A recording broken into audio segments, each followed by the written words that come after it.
Hi, I'm Kenton Dyck, and I'm joined by, I got Ian and Josh from Marianas Trench as they're about to kick off tour for the brand new album. Uh, First off, what all goes into this? Because you guys are doing your first show tomorrow night. I imagine all of the work right before the first show is a whole lot more, and then later on in the tour, you know, things kind of fall into place a little bit faster, probably, right? Yeah, the first couple of shows there's a lot more thinking going on for sure. How much time do you guys put into, getting a tour ready to go, and kind of what work goes into that? For me, I have to make sure, just like a lot of the stuff, the parts, it's kind of neat the way Josh writes. He never likes to do the same things twice. So if he's coming up with a lot of new songs compositionally, the drum parts are all just, they're different. And some of them are a little bit tricky. So for me, just as far as drums go, I have to make sure I practice a lot just so I can make sure the parts are all on autopilot. Just because stuff can go wrong in the show. You can have technical difficulties. So you want to have enough reps under your belt kind of thing, just to make sure the songs, that things don't derail, especially from a drum standpoint. If something's going wrong on stage, I got to make sure I'm locking it together. So I just make sure I do enough reps of all the new material. For me, I think there's always like a stage of me relearning how to sing the songs live versus singing it in the studio, because I can write myself into a corner sometimes, because I always just think of melodies, and I only think of them existing as a melody. So whenever we get into the studio and start working on it, I'll record stuff like in very small pieces, because I want to record the vocal as little as possible, because I want it to be fresh on the recording. And the more I sing something, sometimes the more clinical it can become. So usually on the recordings, I haven't actually sang it that many times. And I've sang it in very small bursts. Like I'll just sing half a verse or whatever, like, and then, okay, then let's punch in for the next half of the verse, and like that type of thing. So usually when we get to rehearsals, that's sort of the first time I'm singing it through all the way. And then I almost always realize, oh God, I've given myself no space to breathe. Oh, that's going to be a problem. That's a really common one for me. So there's always a lot of relearning, like how I'm actually going to sing it when it gets to a live situation. For me to have it on the autopilot thing that Ian is talking about. Now, obviously you've been working on the Force of Nature tour for a while, and you have all the rehearsal and everything that goes into that, and releasing the album and everything. What about on the personal level? Maybe we'll start with you, Josh. What do you all do before a tour? Because you're going to be gone for a long time. Do you have like a whole bunch of like last suppers with your close friends and stuff, or what kind of goes into it? There's definitely at least some of that for sure. I like to try and spend time with my family and see my friends and stuff. Yeah, there's definitely that.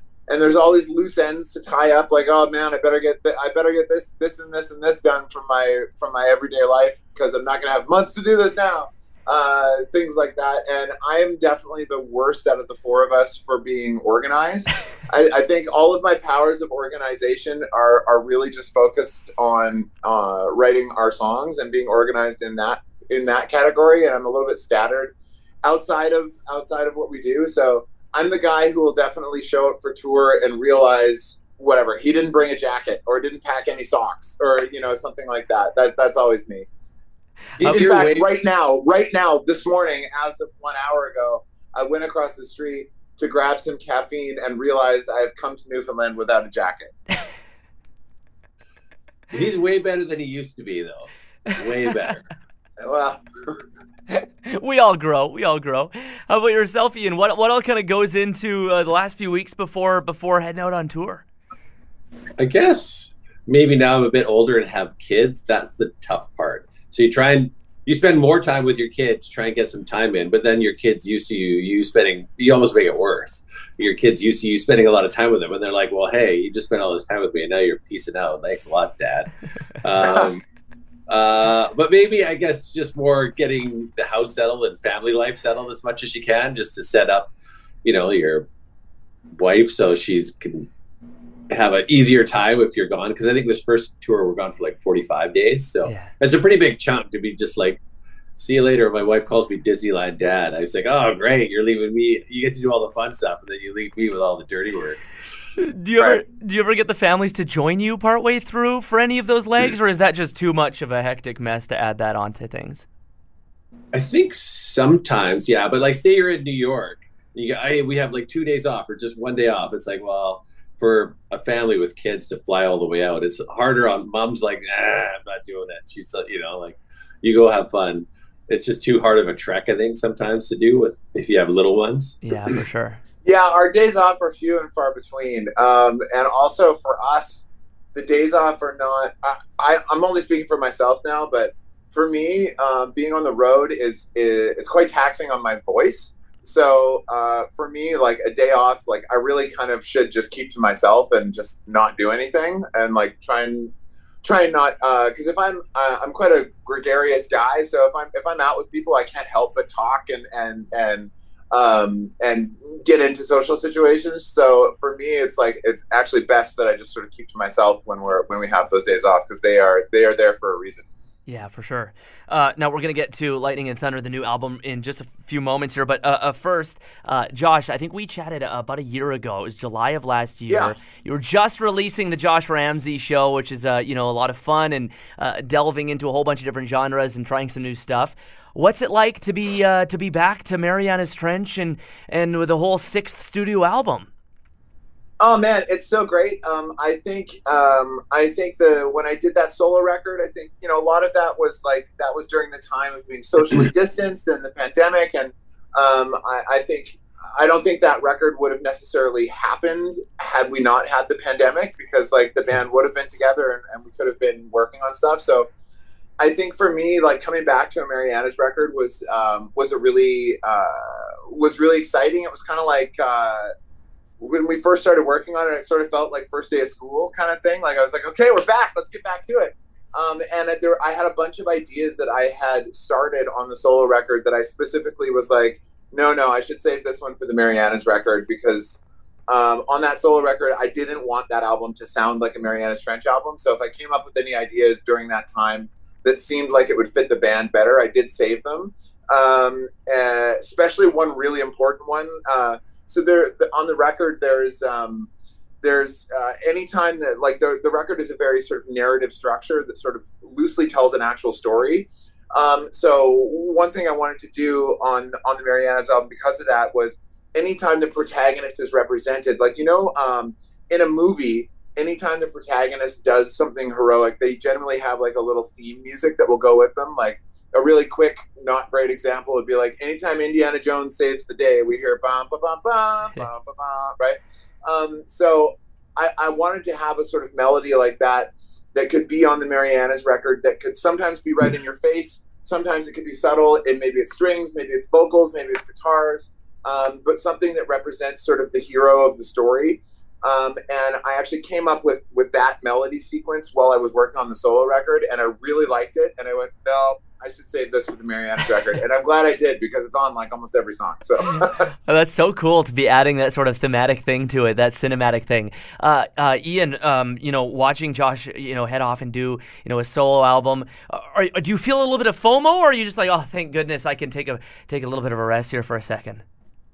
Oh, I don't think the pandemic wasn't probably great for me mentally. It just was It was human. I think humanity needed a reset after that. But I went and saw Josh play in Vancouver, and I really enjoyed the show. Like it was like a lot of the times when I see a live band, I just get analytical. It's almost like work for me. So I think a jazz show, or maybe more of like a symphony, those shows I enjoy more, because like just as a music fan, because it's so different from what we do. But watching him play, like I really enjoyed it. I thought the band was great. The songs were great. He had a great performance, because I never get to see him play. Like, yeah, ever. I never see him. Maybe there's a time where he might do something acoustic, right? But I don't even see it live. It's just maybe it's something online. So I've never actually, to my knowledge, before that, I'm sure there's an occasion I'm missing, but I've never seen Josh play a show. Well, at least all I do is look at his ass. That's all I see every day, right? So which it's it's a lovely ass, but like it was really. Ian would be able to pick my ass out of the lineup, I bet. Oh, for sure. Like it was just very, very enjoyable for me to watch, and I thought he had a hell of a sing. So I was like really rooting for him. Like, you know what I mean? It was a fantastic experience. I think Matt was there too. Mike might have thought we were gonna jump on stage, I think, and play a song with him, but Mike had COVID, or he thought he had COVID. I can't remember. So we're like, yeah, gotta stay home because this kid had it. And blah blah blah. But yeah, I loved it. I thought it was great. Yeah, interesting to actually watch his face. Not just the backside. That's nice. You guys have been together as a band for so long. What is it like when you guys get together now? Obviously, kicking off another tour after not touring for a while there. What is it like to get together? What's your dynamic like as a group? Is it like siblings by this point? Sort of, yeah. I would say, yeah, kind of. It definitely feels like family at this point for sure. I think maybe one, I don't know, we haven't talked about this, Ian, but maybe one good thing with the pandemic and sort of the reset is hopefully that'll give us like one or two new things to talk about, because you know what I mean? Because it's sort of like the same 5 topics, for 15 years, so. Yeah. I think we're all in a pretty good place. I would say the siblings part makes a lot of sense, but we don't really, I think we've gone through enough crap that we don't really push each other's buttons in a negative way. Or if anyone's having a bad day, everyone just gets it. Just let them, leave them alone and let them come around. But there's very little chirpiness. I think for the most part, our vibe when we're together is quite a positive one. Like I enjoy hanging out with the guys. I enjoy learning about their life experiences when they're with families and all that kind of stuff. So we're in a really good place overall, I would think. Yeah. What's the activity? Is it video games together? Foosball? What's the hang? Well, Josh, if we play video games, I'm not as much of a gamer as Matt and Josh were. So me and Mike used to get our asses handed to us if we're playing like whatever video game. So I usually stay away from those. All right, moving on to the new album, Lightning and Thunder. Obviously we've started playing Lightning and Thunder. Maybe, and I know this is kind of a big thing to say because you guys have been around so long, so many great hits over the years. Might be my favorite Marianas Trench song. Such a big fan of it just feels big, it feels epic, and it's got so much fun to it. So tell us a little bit about the album and maybe what really stands out to you, what you're excited about in this brand new album that just started streaming and you're about to tour.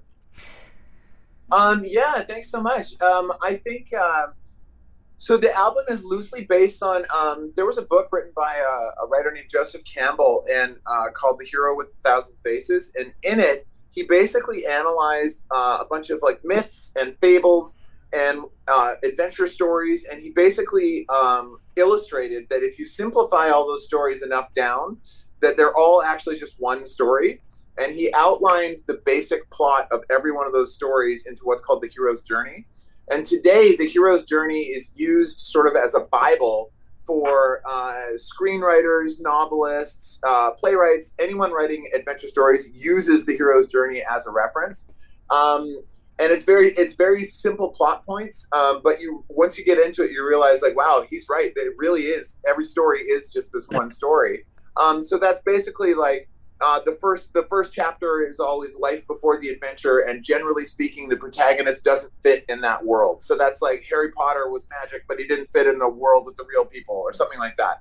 And then the second chapter is always the call to adventure. So like in Rocky, he literally gets the invitation to go fight Apollo Creed.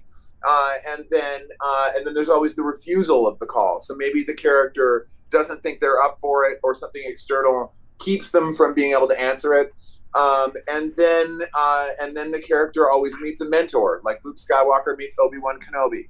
And then they set off and they cross over the threshold and they head off into their adventure. And there's all these specific plot points that actually every story follows these simple points. So what I did was I looked at that, and that's roughly 12 to 17 plot points. And I was like, well, that's about how many songs are on a record. So I thought it would be kind of an interesting writing exercise to try and write one song per plot point, for lack of a better phrase, and have one song. Each song evokes one of those feelings of those story points. Are you telling me that Lightning and Thunder as an album could and should be the soundtrack for a movie?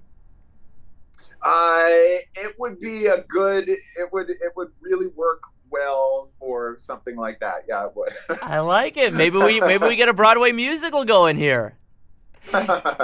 Ian, what stands out to you on the whole album? What are the things that really get you excited? It's just always nice to play fresh music. Again, like revisiting my earlier point we were talking about, is a lot of the times compositionally, because Josh doesn't like to do the same things twice. It's always a new challenge and a fresh challenge. Like we're not a band that redoes the same thing, so the songs are always new, and like what we're doing is new and fresh. So I enjoy just the challenge and the newness of everything. Yeah. Nice. Well, enjoy it. I mean, you got a long tour ahead of you. I think it's December by the time you roll into Winnipeg, so we're, looking forward to that for sure. Thank you so much for joining us and for and sharing your moment with us, especially like the day before you kick off the tour. Thanks a bunch. Thank you.